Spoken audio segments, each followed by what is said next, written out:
안녕하십니까, 소울리스트입니다. 오늘은 대기업을 퇴사하고 좋은 점이 뭐가 있는지 이야기를 해볼까 합니다. 궁금하시면 끝까지 시청해주세요. 지금은 학교 가는 길입니다. 세 가지를 말씀드릴 건데요. 첫 번째, 시간이 많다는 것입니다. 당연히 예상하셨겠지만 회사를 다닐 때에 비해서 대학원을 다니게 되면 절대적인 시간은 확실히 더 많게 돼요. 왜냐하면 저 회사를 다닐 때를 생각해보면 보통 8시는 좀 오바다, 9시 정도까지 출근을 했거든요. 그래서 6시나 7시에 퇴근을 하면은 잘 하는 거거든요. 그러면은 거의 10시간 정도 있는 거잖아요. 10시간 정도 있다 보면 거기선 사실 자유롭게 시간을 가질 수가 없죠. 회사에서 주어진 일을 해야 되니까. 그래서 그거 하다 보면 하루가 가는 거고, 또 7시에 퇴근을 하면 보통 제가 잠실로 출근을 했었으니까 마지막에 집에 돌아오는데 거의 1시간 정도 걸렸거든요. 그럼 거의 8시예요. 그러면은 뭐 다른 무언가를 하려고 해도 3시간이라는 시간밖에 없잖아요. 그렇게 살았던 것 같아요. 게다가 또 제가 회사 열심히 다니는 막판에는 대학원까지 병행하고 있어서 진짜 시간이 없다 라는 생각이 들었어요. 지금 대학원을 다니고 나서는 물론 할 일이 무지 많긴 해요. 지난번에 말씀드렸다시피 숙제도 해야 되고 그렇긴 한데 어쨌든 매여있는 시간은 별로 없어요. 뭐 단적으로 1학기 때 수업을 제가 2개 들었거든요. 지금 뭐 무슨 요일에 들었는지 기억도 안 나는데 어쨌든 수업이 한 과목당 일주일에 3시간, 2과목 들었으니까 6시간 빼고는 시간이 있는 거죠. 뭐 공부를 죽어라 하면 공부만 할 수 있고, 또 공부를 하고 때로는 또 내가 하고 싶은 거 할 수도 있는 거고, 그래서 다른 걸 다 떠나서 시간이 많다라는 이야기를 하고 싶어요. 그래서 시간이 많기 때문에 또 장소에 대한 제약도 많이 없죠. 물론 요즘에 회사들이 좋아져서 다양한 곳에서 근무를 할 수 있게 해주는 곳도 있지만 사실 그런 회사가 몇이나 있겠어요. 제가 다녔던 때도 어쨌든 잠실에 거의 있어야 했고, 하지만 지금 공부를 할 때는 꼭 대학원 아니더라도 집 앞에 도서관에서 공부할 수도 있고, 그리고 뭐 스타벅스에서 공부할 수도 있고, 또 마음만 먹으면 공원 같은 데서 논문 읽을 수도 있죠. 그런 자유로움이 확실히 있는 것 같아요. 두 번째, 회사를 퇴사하니까 좋은 점은 스트레스가 적다 라는 거예요.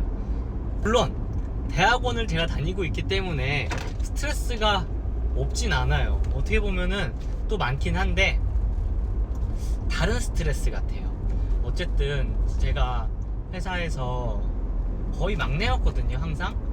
그러면 선배들의 그 눈치를 좀 봐야 되잖아요.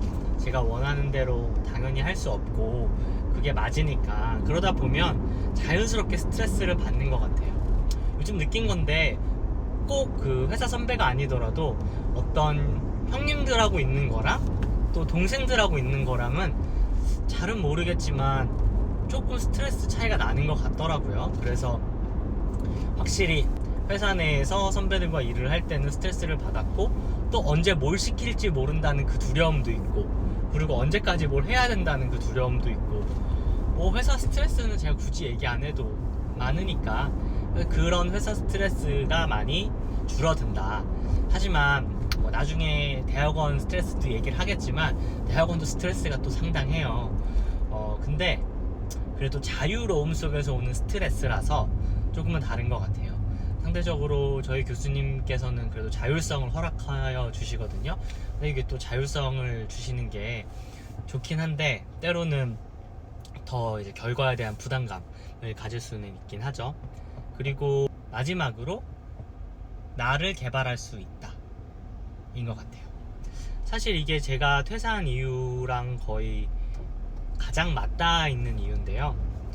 회사에서도 분명 배우는 게 많아요.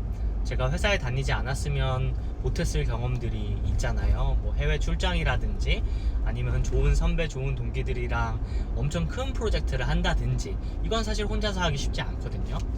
하지만 그것들이 온전히 나의 능력, 온전히 나의 아웃풋으로 나오긴 좀 쉽지 않아요. 프로젝트이다 보니까 그런 것도 있고, 내가 진짜 원하는 것이 아닐 수도 있고, 또 실제로 내 역량을 키울 수 있는 일이 아닌 경우도 많아요. 근데 회사를 퇴사하고 지금 대학원을 다니다 보니까 자신을 온전히 개발하는데 시간을 쓸 수 있어요. 다른 건 모르겠지만 이 공부는 진짜 저를 위한 거예요. 이게 어디에 쓰일지는 나중에 가봐서야 알겠지만, 그래도 지금 제가 공부하는 건 나를 위한 거다라는 생각이 있어서 정말 기분이 좋아요. 그리고 제가 책 읽는 걸 좋아하는데 사실 회사 다니면서 책 읽기가 쉽지 않았거든요. 근데 요새는 책을 읽고 싶으면 원하는 대로 책을 읽을 수 있고, 또 그 책에 대해서 이야기를 나눌 수 있는 독서 모임에도 갈 수 있고 해서 진짜로 자신을 개발하는 데 시간을 상당히 많이 쓰고 있다라고 볼 수 있어요. 하지만 이게 또 안타까운 점은 사람이 그렇게 완벽하진 않아요. 완벽한 사람도 있겠지만 저는 특별히 그러지 못한 것 같아서 시간은 많은데 그 시간만큼 효율이 나는 것 같지는 않는 면이 있어요. 그런 면에서 또 회사라는 곳은 어쨌든 9시에 가서 뭐 6시에 퇴근하고 그래야 되니까 그런 것들을 잡아주면 자유로울 때보다 더 열심히 하는 경향이 좀 있죠. 물론 이런 컨트롤을 잘 하시는 분들은 저보다 더 잘 하시겠지만 저 같은 경우는 때로는 좀 아쉬운 부분이 있다, 이런 말씀 드리고 싶어요. 정리하면 회사를 퇴사하고 대학원생이 되면 절대적인 시간은 확실히 많이 남고요. 그리고 두 번째로 스트레스는 좀 덜 받아요. 대학원 스트레스가 있긴 하지만 제가 객관적으로 생각했을 때 회사 스트레스가 좀 더 큰 것 같고요. 근데 이거는 연구실마다 다를 수 있어요. 그리고 회사마다 다를 수 있고, 그리고 마지막으로 나를 발전시키는데 시간을 쓸 수가 있다 라고 이야기 드릴 수 있을 것 같아요. 다음 영상은 아마 회사를 퇴사하니까 안 좋은 점이 될 텐데, 세상 모든 것들이 이렇게 좋은 점만 있는 건 아니잖아요. 다음에는 그런 이야기를 좀 해보도록 할게요. 지금까지 시청해주셔서 감사하고요. 그리고 구독과 좋아요 그리고 알림 설정까지 해주시면 많은 도움이 될 것 같습니다. 지금까지 시청해주셔서 정말 감사합니다. 안녕.